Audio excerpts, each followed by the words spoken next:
why I'm here when in fact Chemtech approached me for being a speaker here. I said I don't have a role to play because we are into food and you have end user perspective on FMCG. But then I realized it's important to talk about sustainability, holistic approach towards sustainability. It's not only food.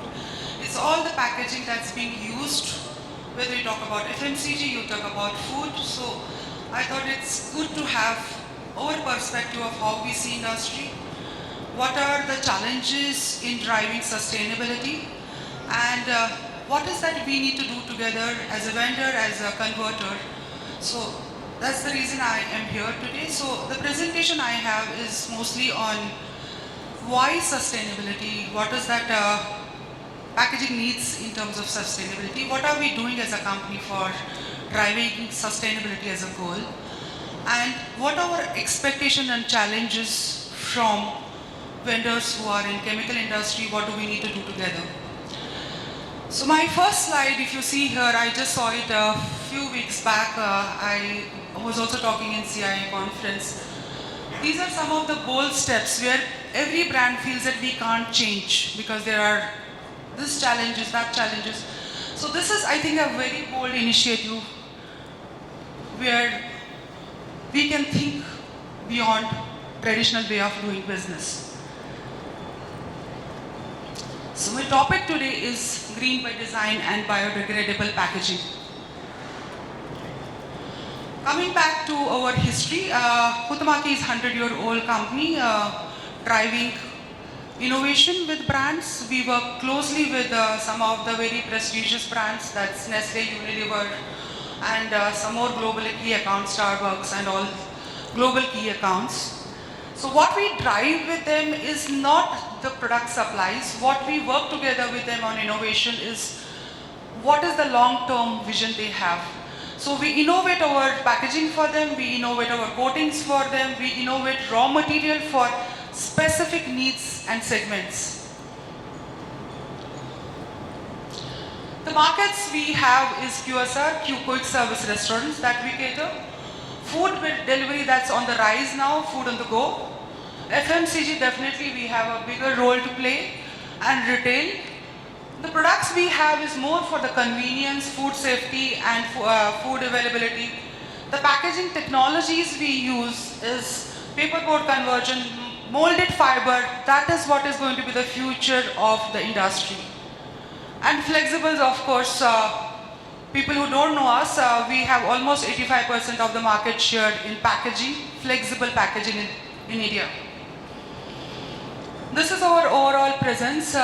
We are located in 38 countries. We have locations in terms of sales offices in 114 and employees. So this slide is basically our vision towards driving sustainability by 2030. What it really means for us and for the industry is everything what we have taken as sustainability goals is towards driving low carbon emissions, renewable energy. Most of the brands we are working with have been asking us data on CO2 emissions, renewable energy. I'm sure some of you must be aware that we have developed a unique product for Nescafe, which is Next Spots on the fiber, molded fiber, paper pulp, where we have been asked to submit all the renewable energy that's been used. So the data is becoming very, very critical for all brands, as and when we move towards sustainability in Asia.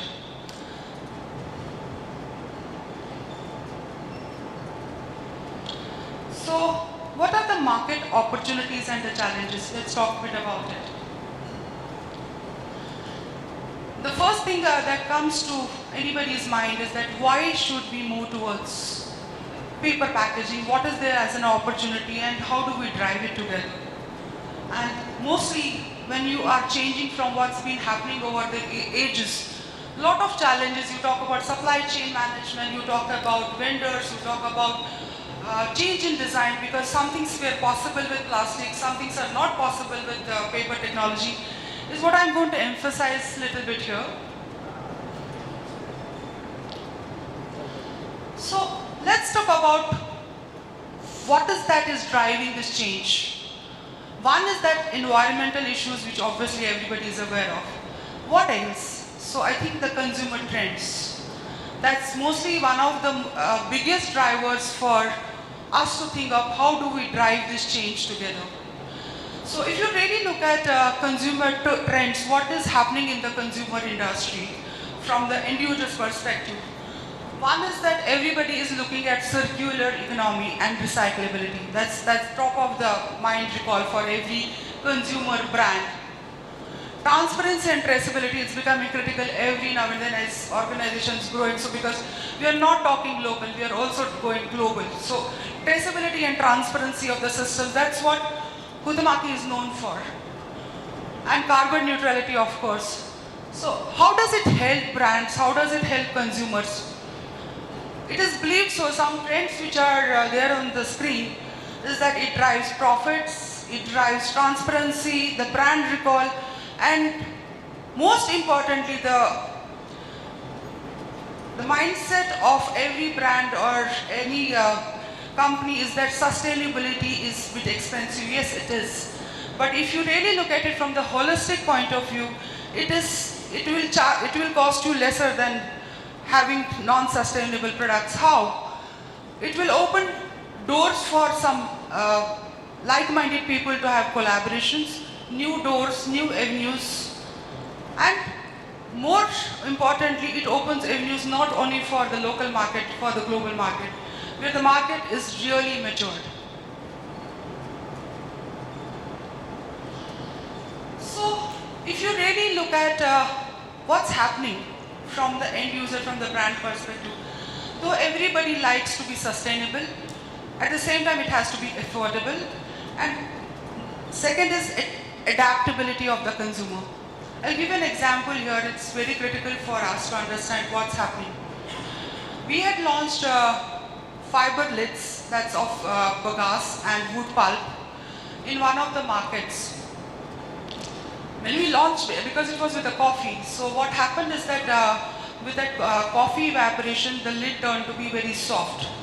Plus, there were complaints from the customer that the lipstick is getting transferred, so it was not acceptable to the consumer.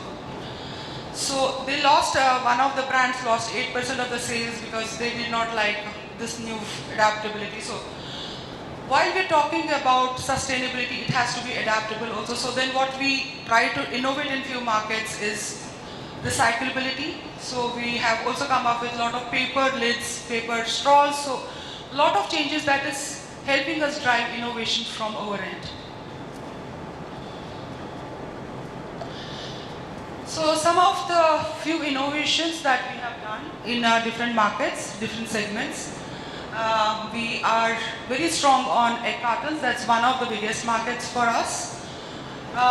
We have successfully launched ice cream paper cups for few brands, not in India. We are working on that, and few yogurt cups that's been transformed to paper cups.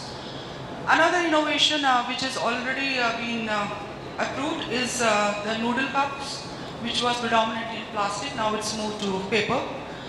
Why I'm emphasizing on all this is because there's a big barrier in terms of mindset, whether there is a shelf life, that desired shelf life you will get from the paper tubs. Yes. We have innovated coatings, we have innovated barriers, and it's working successfully in different parts of the world. When I'm talking about fiber products, paper products, why we are so gung-ho about these concepts? There are a few facts which I want to put forward here. When you talk about fiber, I want to put here that it can be recycled 25 times. So what it means, less carbon emission. And second is that you are actually working towards it because you're not cutting trees, pulp, you're not generating pulp every now and then.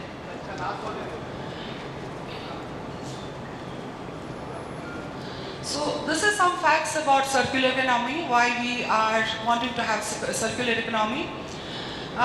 One, because in India especially, we are serving QSRs with compostable coating cups, which is not plastic, which is basically polylactic acid coating, which can be composed. We have done some trials. I will show you that also. So what we are doing in composting is that we have started an initiative in India about cup collectives. We pick up cups from the stores, get it to a composting ground and compost it. So what are we going to do with this compost soil is replant it. So we are working with some of the paper mills to replant it so that it completes the circular economy for the cup industry and for all the industries where we are thriving to drive sustainability. So these are few of the certificates and facts. What happens when you are composting? So in 24 weeks, it's complete soil. So it's been demonstrated, it's been certified by all the regulatories. So I was talking, as when I started my presentation, I said while we are talking about sustainability, so it's not an easy journey. We can't change the traditional way of doing business. So few of the challenges which are important for us to realize is performance of paper-based versus other materials which we talked about. So most of the people had their apprehensions whether we get the same shelf life, whether we can transport it, whether it can hold the moisture, whether it can hold the oil, which is typically about India when we talk about Indian food. Technical complexities, which still is a mental barrier that we can't compromise on shapes, because let's understand when we are driving driving sustainability, there are few things which we need to sacrifice. So typically on some shapes, designs, which is a big thing as a barrier for us to overcome. And supply chain complexities, which everyone know that for developing markets, because of the cost involved in driving systems, technologies, it's a little bit of a barrier for us to really take sustainability on a big way. So what are the materials available? So we have all these materials which are developed to drive sustainability and working fine, commercialized. We have paperboard forming, we have strategic partners who do specific segment applications paperboards for us.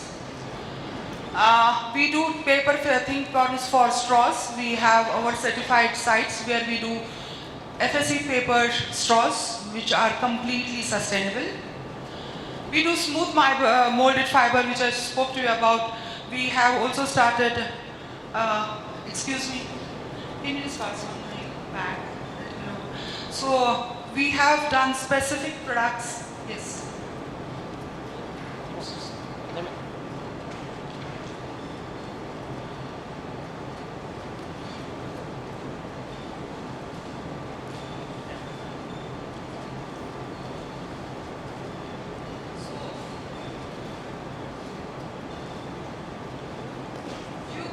Which are relevant for this audience here.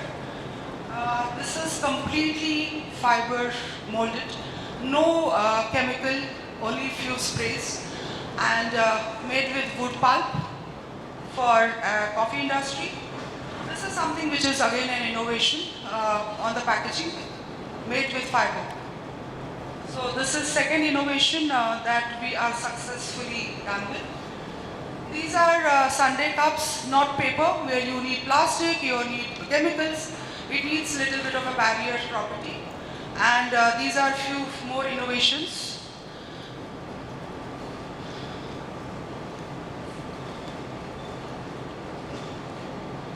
So this is also exciting if you see. So driving impossibilities to possible is what we are known for. So this is something which would interest you.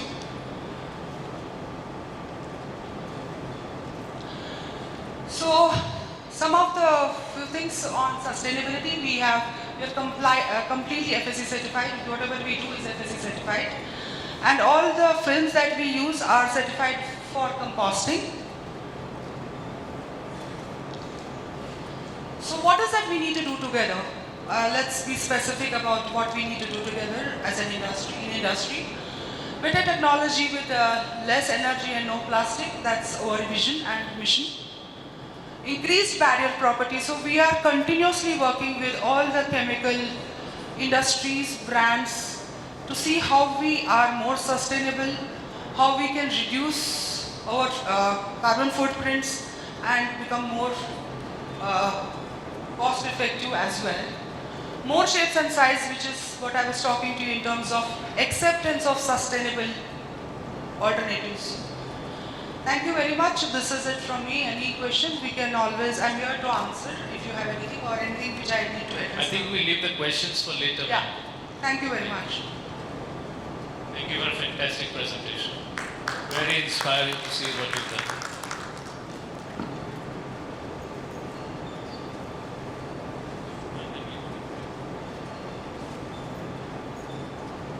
Mr. Debojit Chakrabarty from Jyothy Labs.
Good morning, distinguished delegates. And first of all, at the outset, I would like to thank the Chemtech Foundation for having invited me to give this talk. Also, many congratulations to the Chemtech Foundation for having completed 50 years. The attempt of my talk over the next 15-20 minutes is to give you a very broad perspective. The way I look at it is to give a very broad perspective of the industry. So you will see some numbers also there. And it's a very positive growth story for India. Followed by some perspective which I'll give on what actually led to the principles of sustainability, and here like how United Nations played a part right from 1960s. So that will give you some amount of history there. And also specifically, since this is about the topicality of chemicals into FMCG, which I represent. Okay, and in specific, I'll be covering a bit about the natural or the green surfactants. This is something which Mr. Godavari mentioned right in the morning as effective substitutes for fossil-based fuels. And then, follow it up with what are the one or two major themes which are coming up in the industry right now. Okay, the slides are a bit too many, but I will try and finish it within 20-25 minutes. And don't go to 25 minutes. Maybe 15 to 20 minutes. Okay. If you say 25 minutes, I don't know. Okay, sure. Right. Okay. So just to go to the salience, I mean, we all know that the chemical petrochemical industry, if you look into the landscape, this is growing. I need not talk more about it. The trajectory is fundamentally aided by the policies and by increasing self-sufficiency.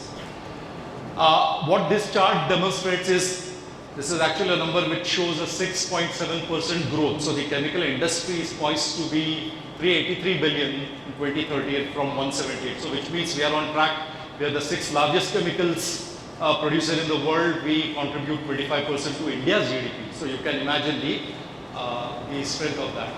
This chart shows on the bottom exhibit, you can see that the rate at which the specialty chemical industry in India is growing is multifold. It's almost 12% as opposed to China, North America, Western Europe. So which means India has taken the lead already and China seems to be lagging. And if you look into the specialty chemicals market, I mentioned about the chemicals market, this is growing at a CAGR of 5.7%. And as you know, India is playing a major role. The growth opportunities are listed down. As you can see, the major segments which would grow are agro, personal care, construction and all. These seem to be growing very highly. While the global rate was 5.7, India is 11. So I need not say much about it. I think India is doing a fantastic job. Again, in terms of specifics in industry, if you see construction chemicals, flavors, dyes and pigments, home care, these are areas to watch out for. I think they will be leading the way. But what really is aiding growth? So we need to reflect. There are two things. One is disposable income, rapid urbanization. I also mentioned about relaxed government policies, 100% FDI. These are some of the factors which are really aiding growth. And as you can see, India at 11% CAGR over 5.7 global, it tells you the story. Net, there is a bright future for the Indian chemical petrochemical industry. This is going to grow in tandem with countries' end-use sector. Okay, so not along with the chemical and petrochemical, there will be ancillary industries which will be growing. But is there a concern? Yes, the concern is with GHG emissions. Okay, so what is CPC doing? And when I looked into the data, global emissions, GHG emissions, I think of 22 was around 59 gigatons, of which the chemical industry globally contributes 2.5 to 3%. This is a matter of concern. Industry, manufacturing industry, 16%, of which 14% of that is. So this is an area of concern, and we need to be, very, very cognizant of this. Some numbers quickly. IMF, as you know, the forecast has forecasted a growth of GDP growth of 7.4. Recent Barclays report predicts a 7.8 in 23 for the Indian economy. So everything is going very nice. India stands tall as a safe haven for investors, right? So tremendous potential there. What is very interesting is that our specialty industry shall outpace China and almost double its market share to 6% by 2026 from the 3 to 4%. So this is what Mr. Godavari was mentioning about China plus one. There is no alternative. It's going to be India. But does it have challenges? Yes, there are challenges. Elevated energy prices, your broader trends to cut down emissions, substantial reform of production processes, that is manufacturing processes, and how to make it more sustainable with post-pandemic environment and reducing GHG emissions. Essentially, what this slide is saying is competitive advantage will be there with those companies who are handling carbon management well. So the focus on carbon management is going to be central, and this will also come down very slowly by regulations, as you will see. So if I may say, what are the dominant themes for this sector, for the CPC sector for Vision 2030? It has to be decarbonization, clearly. It has to be circularization of economy. And as some distinguished speaker mentioned in the morning, we will have to leverage digital ecosystems much more efficiently. My talk is going to focus on the following with respect to sustainability. How does it create value? What is the focus and what are the challenges? These are some of the points which I am going to cover. What are the key success factors and India's promise to the global growth industry? So how does it create value? And one of the PwC's report shows that 58% of the CEOs are already planning investment based on sustainability. So this is becoming increasingly much more serious, and it will get serious as we go along. It will build more trust because your consumers will trust companies which are on this curve, right? And these are the 4 enabling pillars. The pillars are, you will garner more trust if you are more transparent, if you are open to reporting your employee rights, your employee well-being. You will get more growth if you capture emerging opportunities and reposition your new ecosystems. You will also incur the benefit of lower cost if you become sustainable, and by reducing your GHG emissions and thereby also being lower. So fundamentally, these are the 4 enabling pillars which I just mentioned about.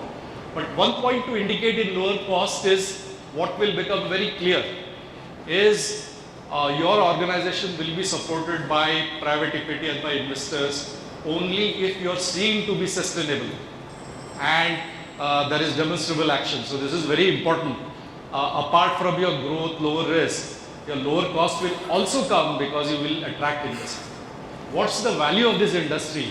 So if you look into chemical industry, it permeates the entire domain, right from plastics to paints to personal care to tires, the entire domain. So it plays a huge role I need not overemphasize that.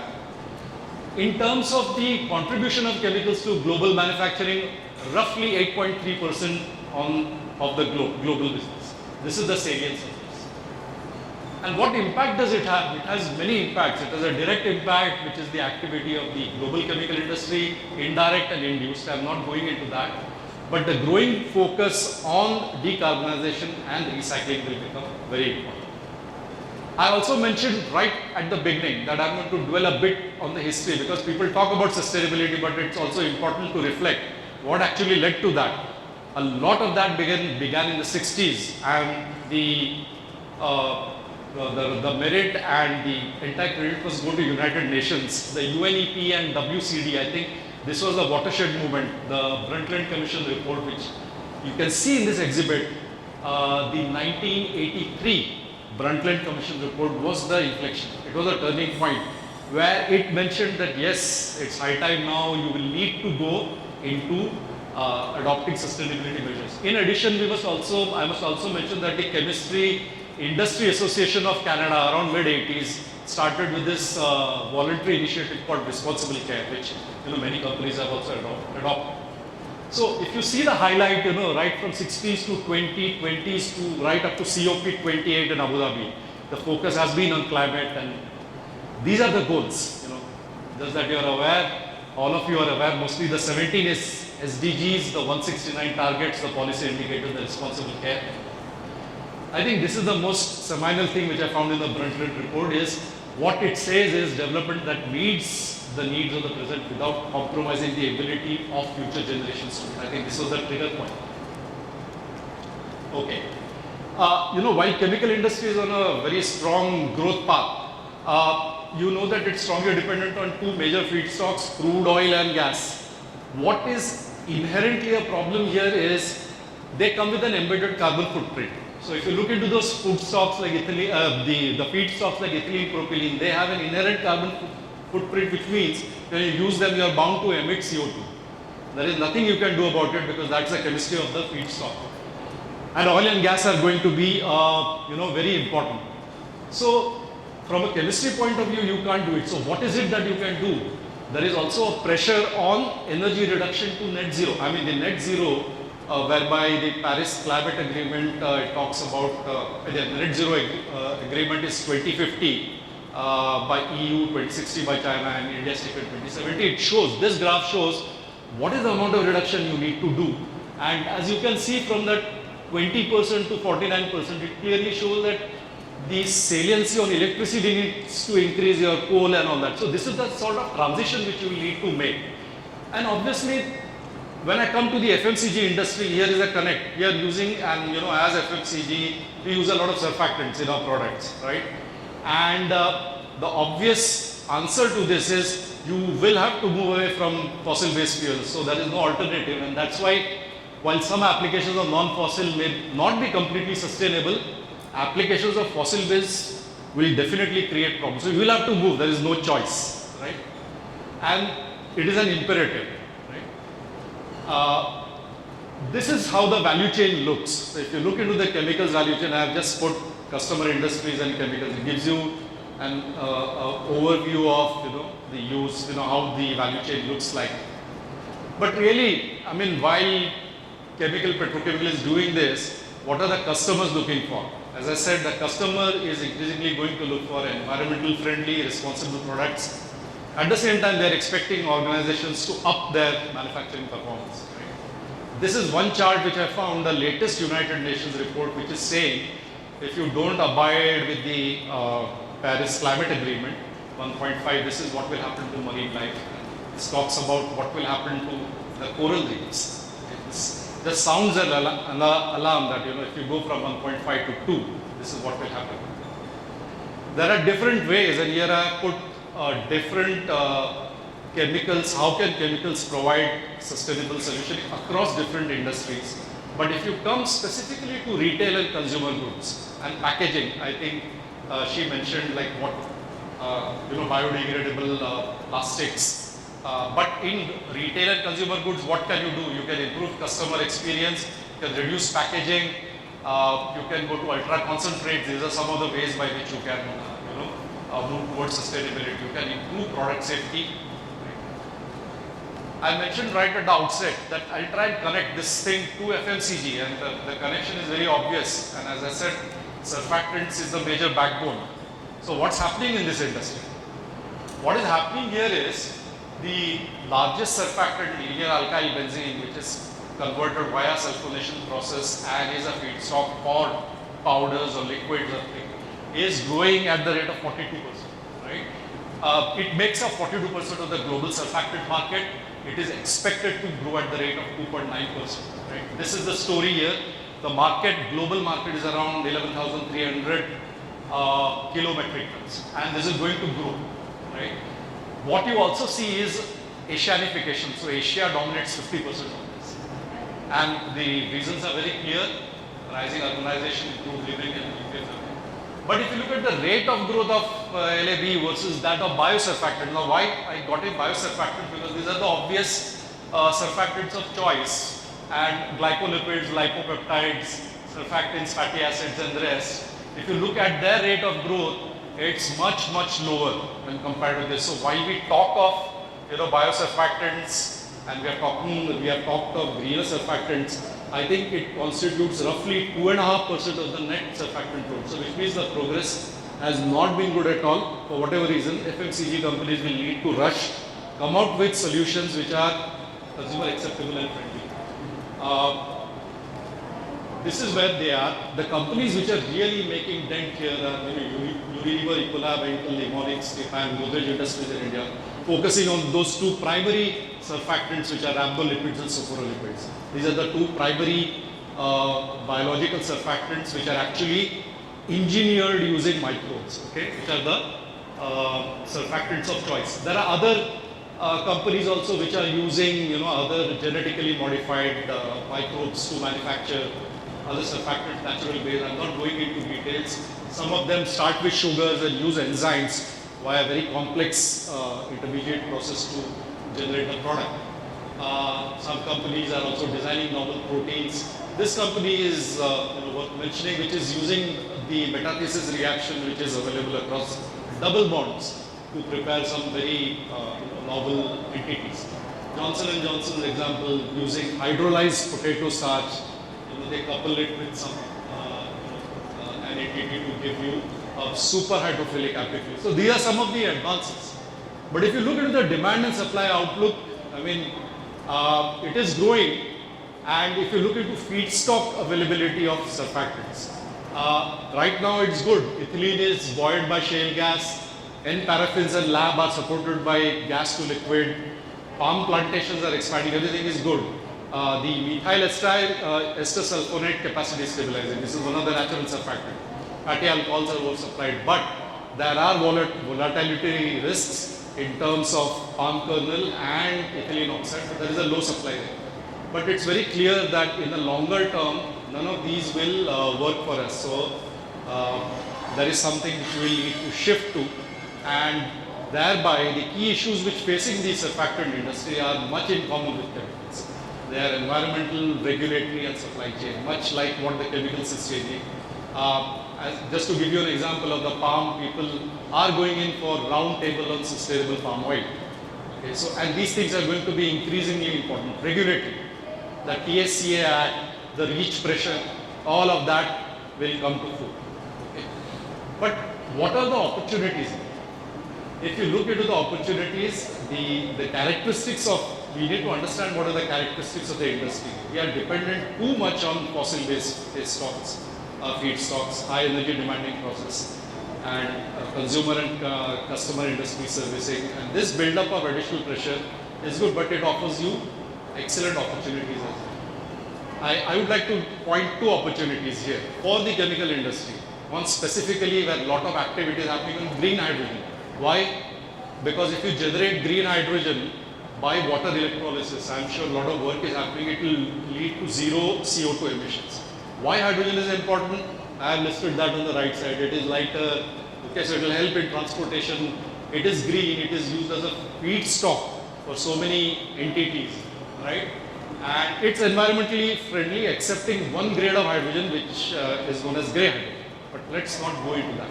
The second feedstock, ammonia. And ammonia, as you know, is conventionally prepared using the Haber process, nitrogen and hydrogen. So if you have a green hydrogen, you can go into ammonia and then via ammonia be the primary feedstock for amines and ethanol amines and alcohols and stuff like that. So these are, I think, two fundamental building blocks which the CPC industry can focus. And adoption of green hydrogen in manufacturing ammonia and derivatives, that will be key. I think a lot of work is happening here. But fundamentally, like what I mentioned in the beginning, central theme of CPC is going to be carbon capture. Carbon capture, sequestration and utilization technologies is going to be the key. A lot of work is happening because this is fundamental to GHG emissions. And as I said, if you are dependent on crude oil and on gas, you are starting with a feedstock which is heavy on carbon, ethylene, propylene and all that. So you cannot avoid that. So if you are liberating CO2, you better recapture it and reprocess your CO2 back to useful entities. So that circularization is going to be very, very important. I have listed here some of the reagents which can be like the ammonia and the hydrogen. They can be starting points, okay, to prepare these very useful things. Separation of CO2. I saw a report where it can be done on a commercial scale using cellulose acetate. That is also a very important technology. So these technologies are going to be important. What is also very important, as I said, it's not only about carbon capture and sequestration. It's also about the CO2. Where can I use it? And two simple uses coming here is CO2 going into construction chemicals, where you can use it in cement aggregates and iron slag plus energy. So any carbonation that can be used in industrial. The second is you can derive fuels by by the use of methanol and syngas. You can go into fuels and you can also go into carbonates as well as into polymers. So these are two fundamental pathways. One is going into derived building materials. There is the chart explains that CO2 derived fuels, where you split water, then you do Fischer-Tropsch and then that becomes. So these are two fundamental pathways, I think, which will gain more traction as we go. There has been a report of a decarbonization roadmap, and the road is not going to be that easy. As we can see, identification of green, blue hydrogen, circular economy, biomass is going to take humongous amount of effort. And personally, I believe companies will have to come together to actually steer this. It's going to be but there is no other alternative.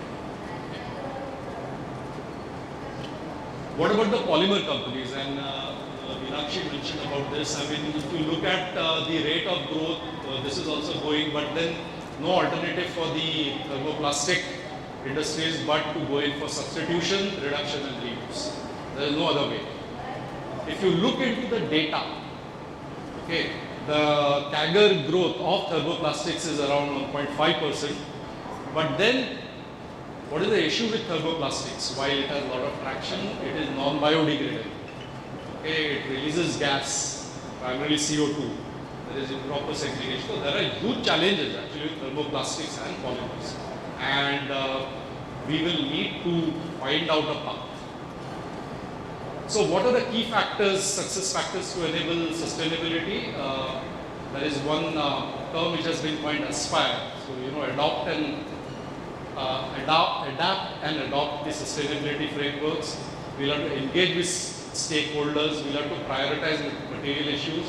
We'll have to integrate sustainability with core business, which includes everything. It's not only R&D, not only manufacturing, it's with the entire value chain. And you'll have to report, disclose and communicate. Because if you don't report, don't disclose, you don't earn consumer confidence, you don't earn investor confidence, you are going to lag behind. As I mentioned, those companies which are sustainable will be profitable. There is no option. So market awareness, focus on technology and being agile are also going to be key.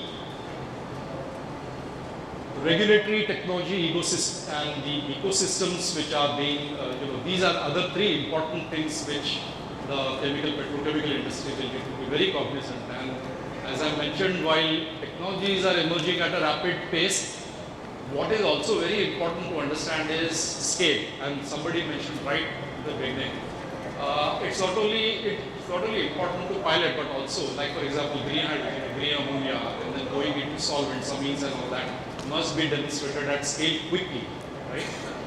Regulatory compliances are going to be more rigid, more tight, and we will need to abide by those. So these are some of the opportunities which we see while they are challenging. How do we make use of these to achieve our goals, sustainability, achieve climate goals. Right? Net, as I said, processes will need to be developed which are carbon neutral, and carbon sequestration and effective use of CO2 is one of the techniques. We will have to leverage greener energy sources. So in fact, even CO2 capture or even hydrogen manufacture using solar energy.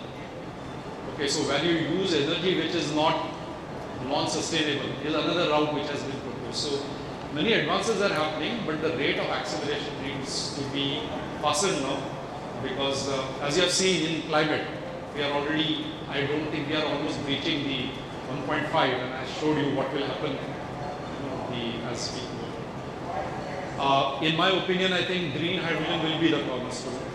Its active role in ammonia for the chemical and petrochemical industry will be key, and I think with technology maturation, the prices will come down from current about $4 a kg. So that's a very heartening sign. That's about it which I had to say. I took a very holistic perspective, and I hope you have got a flavor of what I was trying to say. I must again thank the organizers of the Chemtech Foundation for having invited me to give this talk. My sincere sense of thanks to Ms. Jyothy, the Managing Director of Jyothy Labs, for encouragement and for asking me to come and deliver this talk. And I also acknowledge the various study reports of the various management consulting firms which I could read and could understand and showed you data. Thank you again. And if you have any questions, happy to answer. We'll take questions at the end. Now invite Mr. Divya Kumar Bhadani from Unilever, Hindustan Unilever. Hello, good morning everyone. First of all, I'll start with congratulating Chemtech